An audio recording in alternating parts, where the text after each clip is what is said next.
UP में विधानसभा चुनाव के मद्देनज़र तमाम तरीके की राजनीति शुरू हो चुकी है।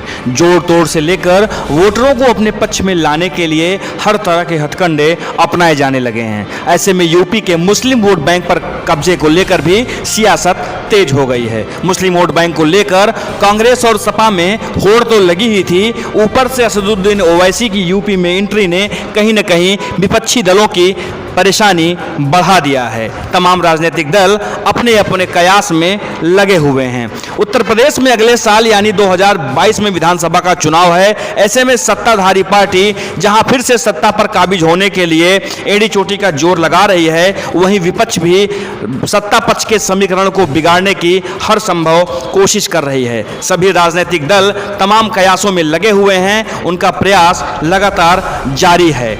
वहीं यूपी में मुस्लिम वोट बैंक को लेकर भी सियासत गर्म होती जा रही है। यूपी में करीब 20% मुस्लिम वोटरों को लेकर सपा और कांग्रेस आमने सामने है, जबकि ओवैसी की पार्टी AIMIM भी इस वोट बैंक के बूते यूपी की सियासत में मजबूत दखल देने की कोशिश में लगी हुई है। तीनों ही पार्टियां चाहती हैं कि मुस्लिम उनके पक्ष में वोटिंग करें। इसको लेकर के सभी पार्टियां एक दूसरे पर आरोप प्रत्यारोप लगाकर मुस्लिमों की खास बनने की कोशिश में भी लगे हुए हैं। आइए ग्राफिक्स के जरिए समझते हैं कि उत्तर प्रदेश में मुस्लिम वोटों का क्या हाल है।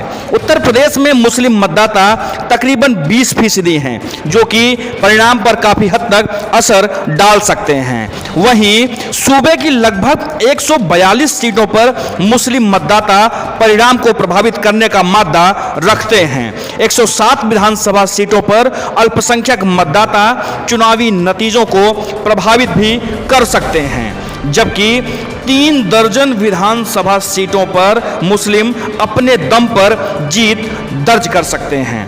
वहीं 70 सीटों पर मुस्लिम आबादी तकरीबन 30% के आसपास है, जबकि 62 सीटों पर मुस्लिम आबादी 30% से भी ज़्यादा है। ऐसे में काफ़ी प्रभाव है उनका, जबकि मुस्लिमों के प्रभाव वाली ज़्यादातर सीटें पश्चिमी उत्तर प्रदेश में हैं, जहां पर वो खासा प्रभाव डालते हैं। हालांकि मुस्लिम वोट बैंक को लेकर सपा पहले की तरह इस बार भी आश्वस्त नजर आ रही है। सपा को इस बात का भरोसा है कि मुसलमान वोटर उससे दूर नहीं जाएगा। यही वजह है कि पंचायत चुनाव में सपा ने मुस्लिम उम्मीदवारों पर खूब भरोसा दिखाया था। सियासी जानकारों की माने तो विधानसभा चुनाव से पहले मुस्लिम उम्मीदवारों को मैदान में उतारकर सपा ने उन्हें मैसेज देने की कोशिश की है। वहीं कांग्रेस भी समाजवादी पार्टी के इस वोट बैंक में सेंध मारने के लिए तैयार दिख रही है। प्रियंका गांधी और उनके मुस्लिम नेता गुलाम नबी आज़ाद और उत्तर प्रदेश में नसीमुद्दीन सिद्दीकी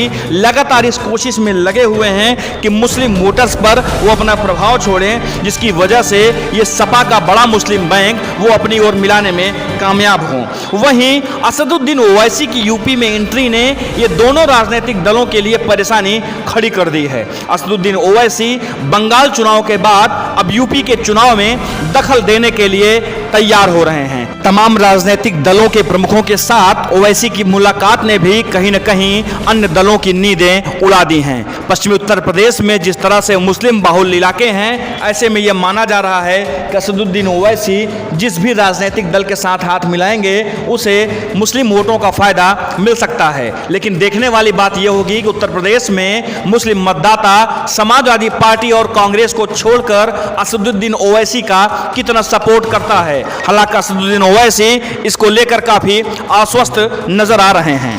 उत्तर प्रदेश के कुल 20% मुस्लिम वोट बैंक को लेकर के सपा कांग्रेस के साथ ही BSP की भी नज़रें रहती हैं। लगभग 25 करोड़ की आबादी वाले उत्तर प्रदेश में मुस्लिम वोटर करीब 20% के आसपास हैं। 403 विधानसभा सीटों वाले उत्तर प्रदेश में करीब 125 विधानसभा सीटें ऐसी हैं जहां पर अल्पसंख्यक वोटर्स निर्णायक भूमिका में रहते हैं। यही वजह है कि चुनाव नज़दीक आते ही तमाम राजनीतिक दल मुस्लिम वोटर्स को अपने पक्ष में करने की होड़ में लग जाते हैं। अब देखने वाली बात यह होगी कि 2022 में मुस्लिम मतदाता अपना रहनुमा किसे बनाते हैं। Bureau report, UP news.